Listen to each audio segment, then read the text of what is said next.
Sa ngalan ng Ama at ng Anak at ng Espiritu Santo, Amen. ang pagpapala ng ating Panginoong Hesu Kristo, ang pag-ibig ng Diyos Ama, at ang makikipagkaisa ng Espiritu Santo naway sumainyong lahat. At sumaiyo rin. Mga kapatid, tinipon tayo bilang mga kaanib na angkan ng Diyos, kaya dumulog tayo sa maawaing Panginoong nagpapatawad ng lubos. Sinugong tagapagpagaling sa mga nagsisisi, Panginoon, kaawaan mo kami. Panginoon, kaawaan mo kami. Dumating na tagapag-anyaya, mga makasalanay magsisi, Kristo, kaawaan mo kami. Kristo, kaawaan mo kami. Nakaluklok ka sa kanan ng Diyos Ama para ipamagitan kami. Panginoon, kaawaan mo kami. Panginoon, kaawaan mo kami. Kaawaan tayo ng makapangyarihang Diyos, patawarin tayo sa ating mga kasalanan at patnubayan tayo sa buhay na walang hanggan. Amen.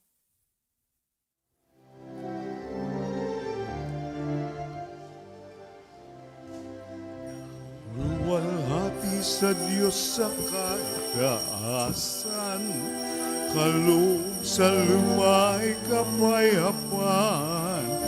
Pinupuri ka at ipinagdaral, sinasamba ka dahil sa dakilang kalwalhatian.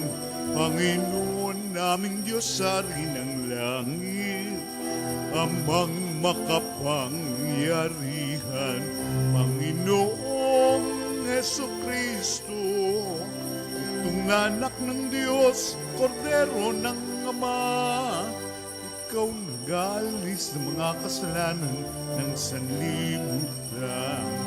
Tanggapin mo ang aming kahilingan, ikaw na nanuluklok sa kanang Ama. Maawa ka sa amin, ikaw lamang ang banal, Panginoong Hesu Kristo, kasama ng Espiritu, sa luwalhati ng Ama. Amen, amen, amen, amen.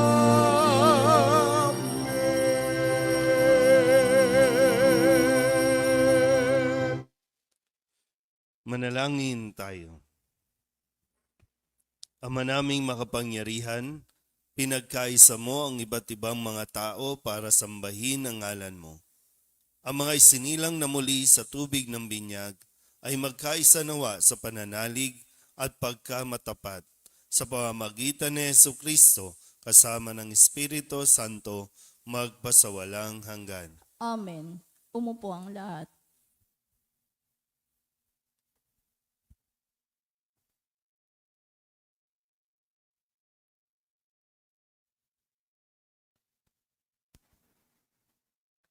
Pagbasa mula sa gawa ng mga apostol. Noong mga araw na iyon, samantalang nakahawak ang pinagaling ni na Pedro at Juan sa kanila sa may portiko ni Solomon, patakbong lumapit sa kanila ang mga taong takang-taka sa nangyaring. Pagkakita ni Pedro sa mga tao, kanyang sinabi, "Mga Israelita, bakit kayo nanggigilala sa nangyaring ito? Bakit niyo kami tinitignan ng ganyan?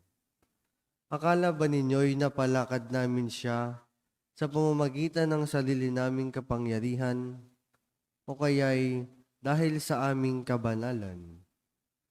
Ang Diyos ni na Abraham, Isaac at Jacob, ang Diyos ng ating mga ninuno, ang nagbigay ng pinakamataas na karangalan sa kanyang lingkod na si Jesus. Ngunit siya'y ibinibigay ninyo sa may kapangyarihan at itinakwil sa harapan ni Pilato. Gayong ipinasya na nitong palayain siya. Itinakwil ninyo ang banal at matuwid at isang mamamatay tao ang hiniling ninyong palayain. Pinatay ninyo ang pinagmumulan ng buhay, ngunit siya'y muling binuhay ng Diyos. at saksi kami sa bagay na ito. Ang kapangyarihan ng pangalan ni Jesus ang nagpagaling sa lalaking ito. Nangyari ito dahil sa pananalig sa kanyang pangalan. Ang pananalig kay Jesus ang lubusang nagpagaling sa kanya tulad ng inyong nakikita. At ngayon mga kapatid, batid kong hindi ninyo nalalaman ang inyong ginawa, gayon din ang inyong mga pinuno. Ngunit sa ginawa ninyo'y natupad ang malaon ng ipinahayag ng Diyos sa pamamagitan ng mga propeta na ang Kristo'y kailangang magbata. Kaya't magsisi kayo at magbalik loob sa Diyos upang pawiin niya ang inyong mga kasalanan at bigyan kayo ng kaunting panahon ng pamamahinga. At susuguin niya si Jesus, ang Mesiyas na hinirang niya para sa inyo.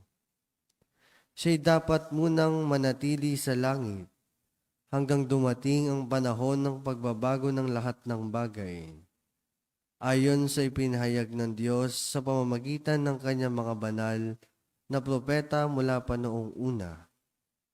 Sinabi ni Moises, ang Panginoong inyong Diyos ay pipili ng isa ninyong kalahi at gagawing propeta tulad ko. Pakinggan ninyo ang lahat ng sasabihin niya sa inyo.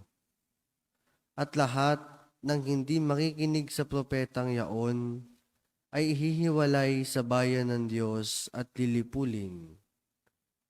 Nagpahayag din tungkol sa mga araw na ito ang mga propeta mula kay Samuel at lahat ng sumunod sa kanya. Ang mga pangako ng Diyos sa pamamagitan ng mga propeta ay para sa inyo at kasali kayo sa tipang ginawa ng Diyos at ng inyong mga ninuno ng kanyang sabihin kay Abraham, pagpapalain ko ang lahat ng angkan sa daigdig sa pamamagitan ng inyong lipi, kaya't hinirang ng Diyos ang kanyang lingkod at siya'y unang sinugo sa inyo upang pagpalain kayo at tuluang tumalikod sa inyong masasamang pamumuhay. Ang salita ng Diyos. Salamat sa Diyos. Salmong tugunan ang atin pong itutugon. Maningning ang iyong ngalan, puon sa sangkalupaan, tayo pong lahat. Maningning ang iyong ngalan, puon sa sangkalupaan.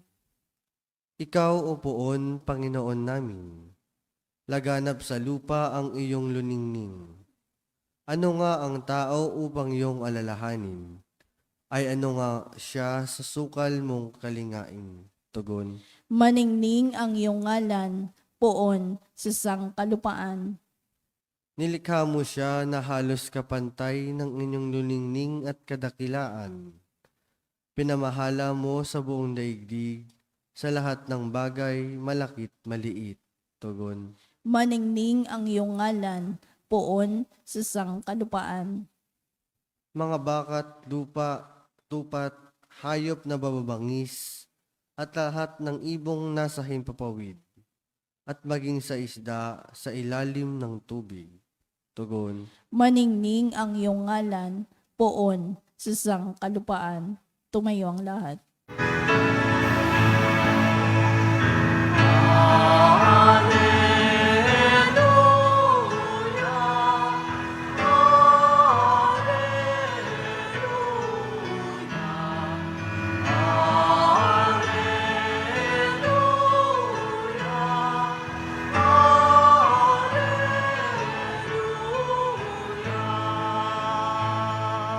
Araw ngayong gawa ng Diyos, magdiwang tayo ng lubos, purihin ang manunubos.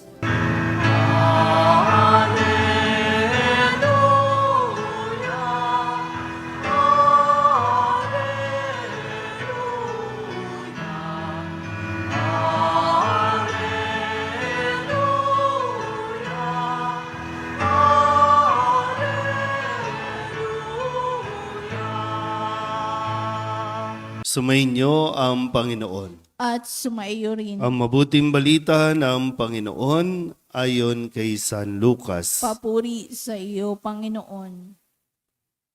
Noong panahong iyon, samantalang isinasalaysay ng mga alagad ni Jesus ang nangyari sa daan at kung paano nila siyang nakilala nang pagpirapirasohin niya ang tinapay. Si Jesus ay tumayo sa gitna nila. Sumainyo ang kapayapaan.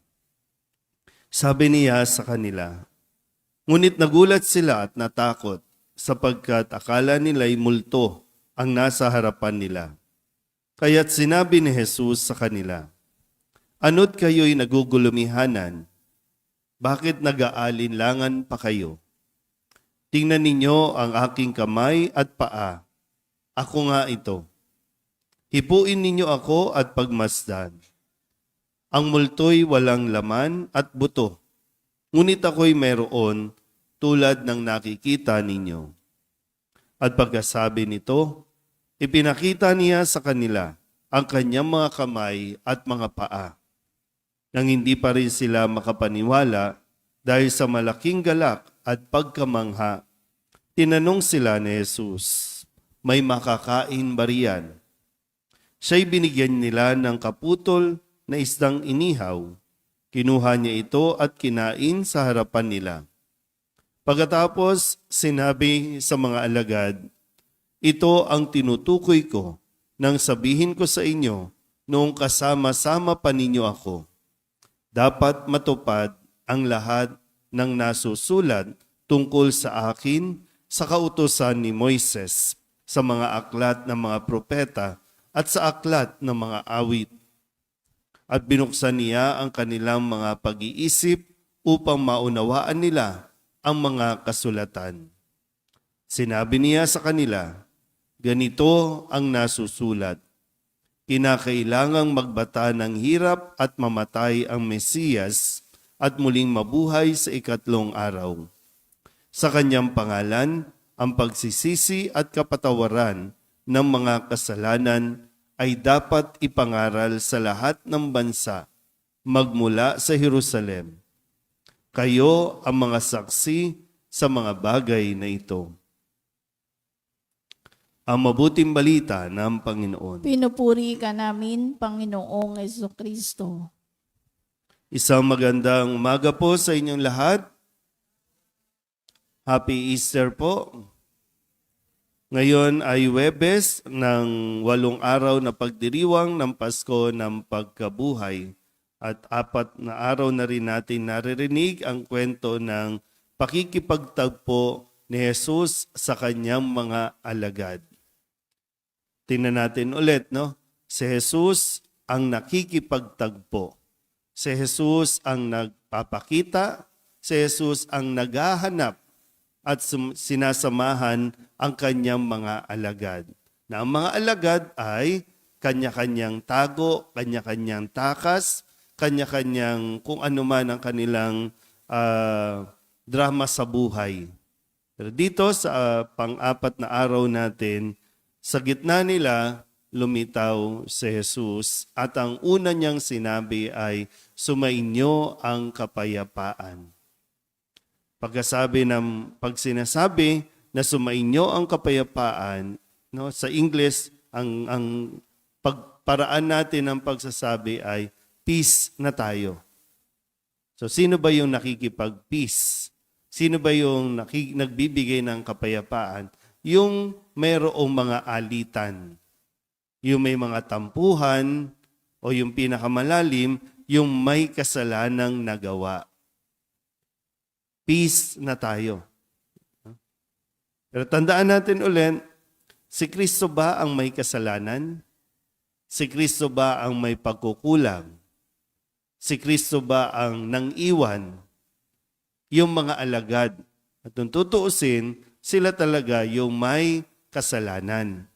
Pero, sabi ko nga kanina, kung tuunawain natin na mabuti, si Jesus ang humanap sa kanila, si Jesus ang nakipagkita sa kanila para sabihing, peace na tayo. Kasi nga, hindi nila naiintindihan. At alam ni Jesus na hindi nila lubusang naiintindihan na kailangan mangyari ito, na kailangan nilang pagdaanan ito, lalong-lalo na kailangan pagdaanan ni Jesus ang lahat ng ito.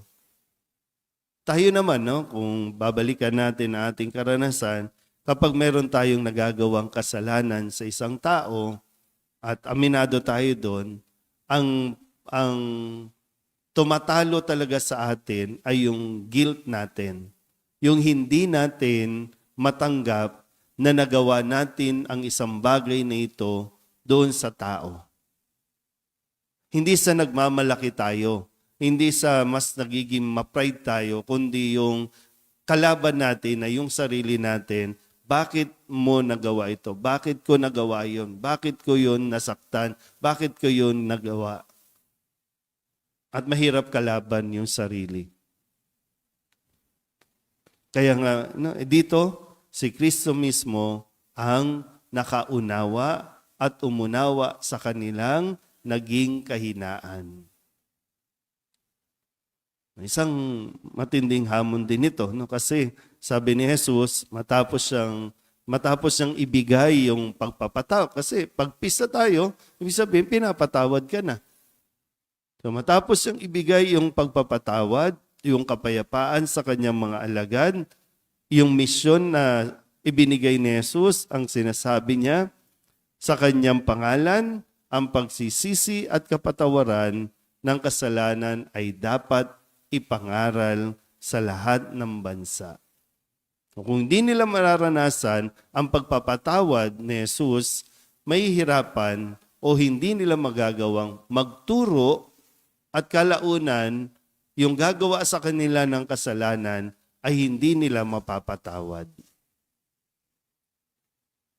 Ngayon, sa atin po, no, baka lang, hinihingi na rin ng pagkakataon, baka, no, na hindi ko alam kung buhay pa ba yung mga nakapanakit sa inyo.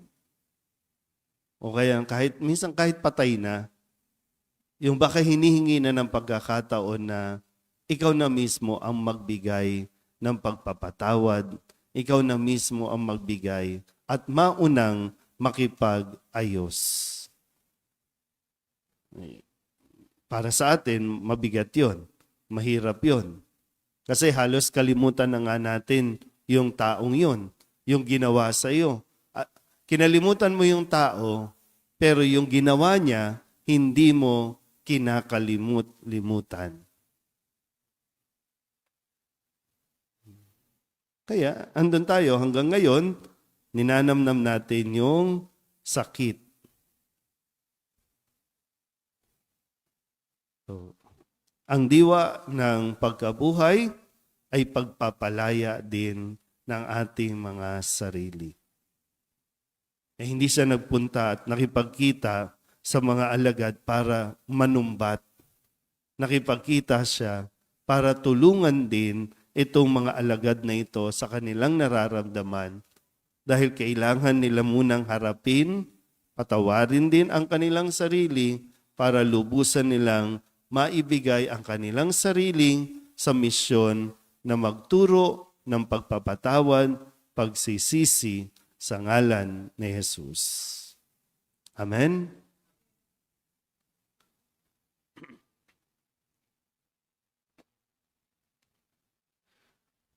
Inihahayag ng karunungan ng banal na kasulatan ang plano ng Diyos para sa atin.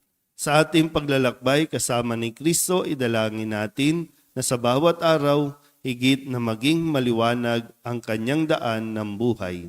Ang ating pong itutugon, Panginoon, dinggin mo ang aming panalangin. Panginoon, dinggin mo ang aming panalangin.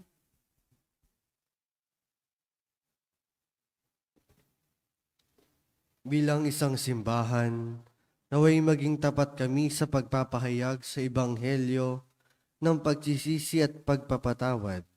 Manalangin tayo sa Panginoon. Panginoon, dinggin mo ang aming panalangin. Sa pagkilala sa kabutihan ni Kristo, ang Panginoong muling nabuhay, may pahatid nawa natin ang katarungang panlipunan para sa lahat. Manalangin tayo sa Panginoon. Panginoon, dinggin mo ang aming panalangin. Ang banal na kasulatan naway makapagbigay ng kaliwanagan sa mga nasa kadiliman ng kasalanan at kawalan ng pag-asa. Manalangin tayo sa Panginoon. Panginoon, dinggin mo ang aming panalangin. Atin nawang makilala ang presensya ng Panginoong muling nabuhay sa paghahati-hati ng tinapay sa Eucharistia. Manalangin tayo sa Panginoon. Panginoon, dinggin mo ang aming panalangin. Ang mga namayapa naway muling mabuhay sa kaganapan ng kagalakan sa piling ng Diyos. Manalangin tayo sa Panginoon. Panginoon, dinggin mo ang aming panalangin. Indulog din natin sa Panginoon ang ating mga personal na kahilingan at mga panalangin para sa ating mga pamilya, kasama ang mga kahilingan ng mga nanonood sa online. Lahat ng mga misang pasasalamat, special na intensyon, agarang paggaling ng mga may sakit, at ang lahat ng mga kaluluwa na inihiling na ipagdasal sa misang ito.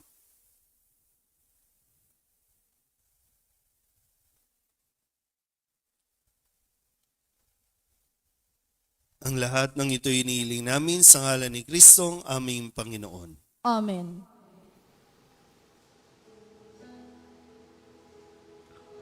Tubig ng buhay, paglalakbay, patungo sa bagong basan mo ang aming alay.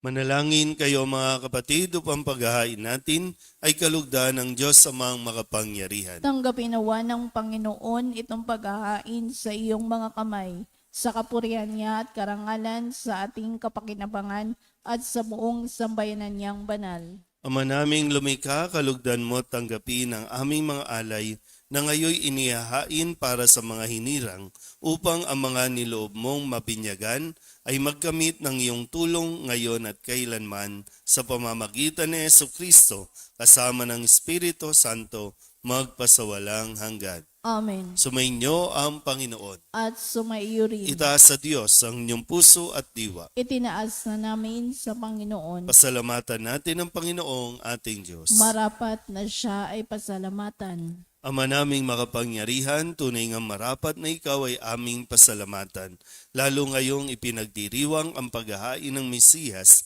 ang maamong tupa na tumubos sa aming lahat. Ang iyong anak na minamahal ay naghain ng sarili niyang buhay. Siya ang tupang maamong umako sa kaparusahan upang mapatawad ang kasalanan ng sanlibutan. Sa pagkamatay niya sa banal na krus, ang kamatayan namin ay kanyang nilupig. Sa pagkabuhay niya bilang manunubos, pag-asa at pagkabuhay ay aming nakamit. Kaya kaysa ng mga anghel na nagsisiawin ng papuri sa iyo na walang humpay sa kalangitan, kami nagbubunyi sa iyong kadakilaan.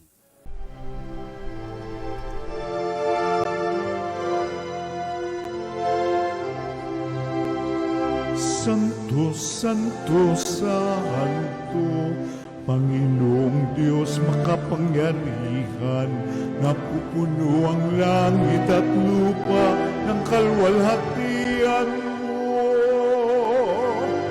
Hosana sa kaitaasan,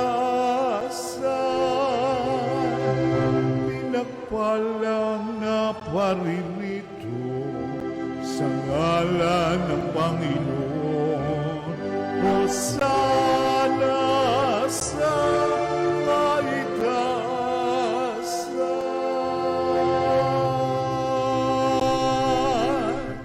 Ama naming banal, ikaw ang bukal ng tanang kabanalan.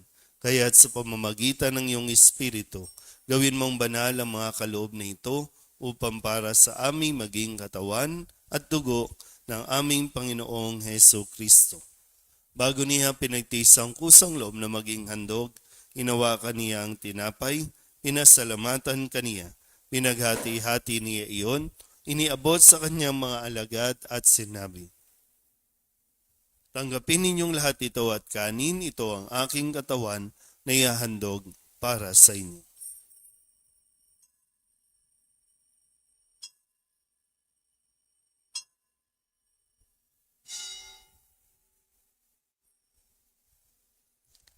Gayun din naman nang matapos ang hapunan, hinawakan niya ang kalis, muli kaniyang pinasalamatan. Iniabot niya ang kalis sa kanyang mga alagad at sinabi, "Tanggapin ninyong lahat ito at inumin. Ito ang kalis ng aking dugo, ng bago at walang hanggan tipan. Ang aking dugo na ibubuhos para sa inyo at para sa lahat, sa ikapagpapatawad ng mga kasalanan. Gawin ninyo ito sa pag-alaala sa akin."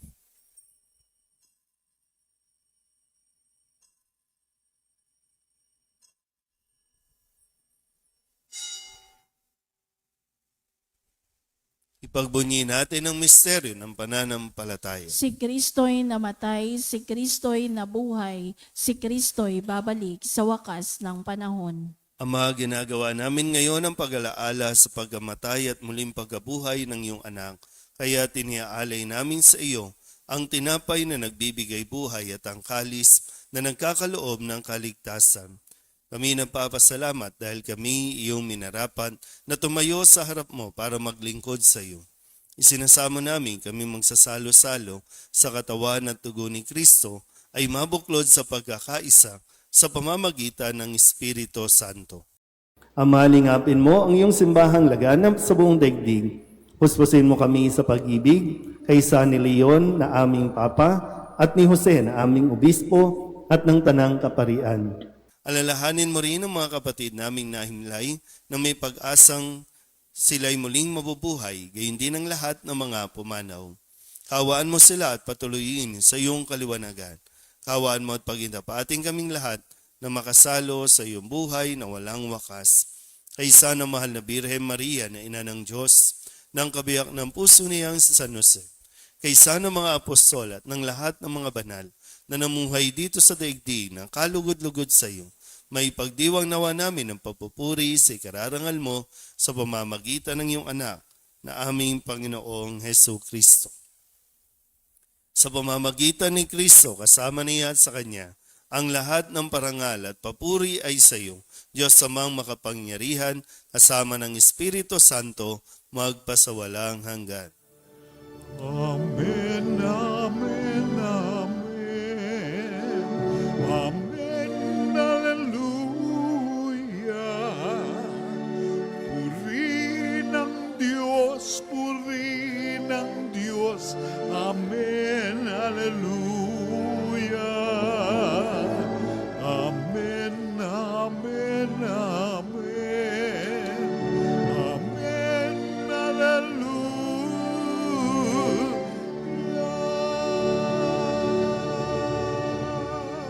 Sa tagubili ng mga nakagagaling na utos at turo ni Jesus sa Panginoon natin at Diyos, ipahayag natin ang lakas loob.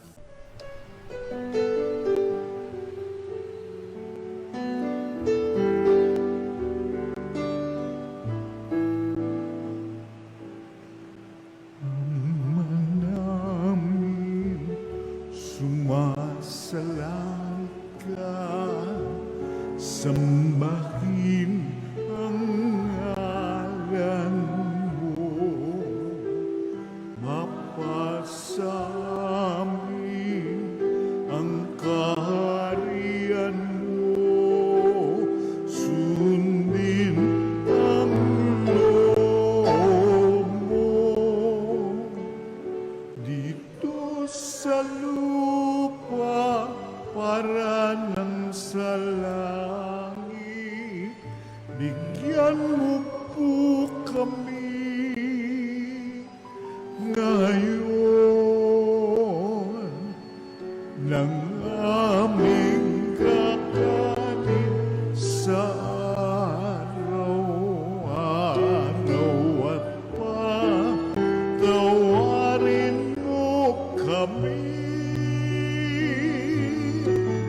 sa aming mga sala para ng pagpapatawad namin sa nagkakasala sa amin at huwag mo kaming ipagdulot sa tukso at yadya mo kami sa lahat ng masama.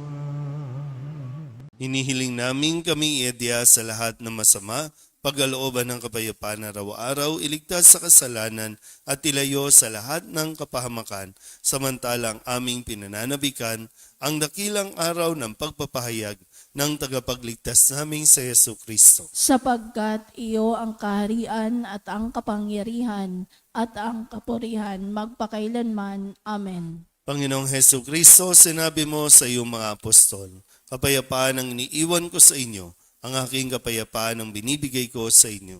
Tunghayan mo ang aming pananampalataya at huwag ang aming mga pagkakasala.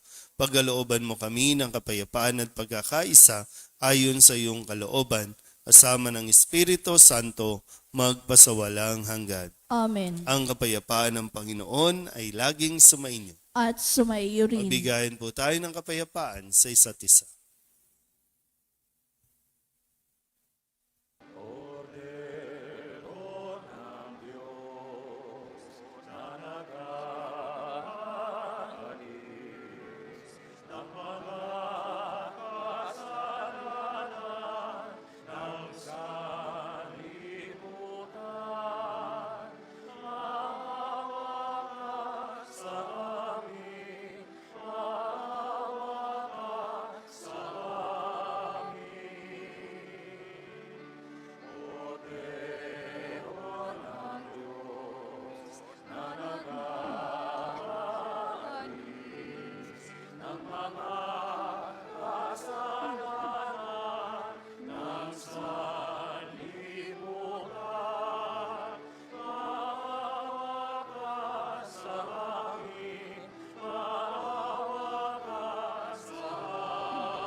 Ito ang kordero ng Diyos. Ito ang nag-aalis ng kasalanan ng sanlibutan.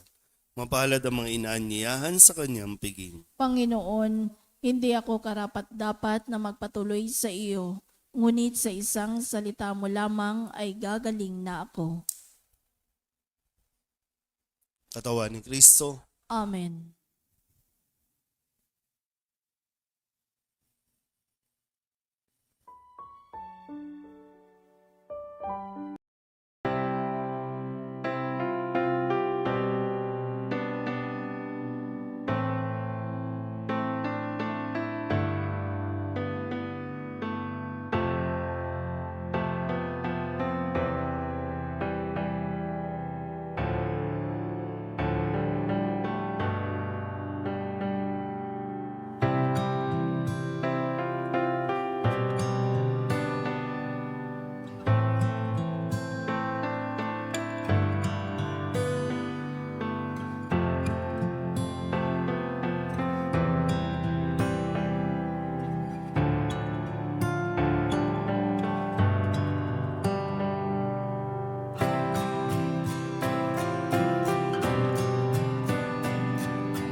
Manalangin tayo. Ama naming mapagmahal, ang aming mga pagluhog ay iyong pakinggan para sa pagkakamit ng iyong tulong sa amin araw-araw at para sa pagkakaloob ng ligayang walang katapusan na pawang idinudulot ng banal na pakikinabang sa pagdiriwang ng pagpapalitan ng iyong bigay at aming alay sa pamamagitan ni Jesu Kristo kasama ng Espiritu Santo magpasawalang hanggan. Amen. Sumainyo ang Panginoon. At sumaiyo rin. At pagpalain kayo ng makapangyarihang Diyos, Ama at Anak at Espiritu Santo. Amen. Tapos sa banal na misa, humayo tayo sa kapayapaan ni Kristo. Aleluya, aleluya. Salamat sa Diyos. Aleluya, aleluya. Magandang umaga po. Magandang umaga po, Pat.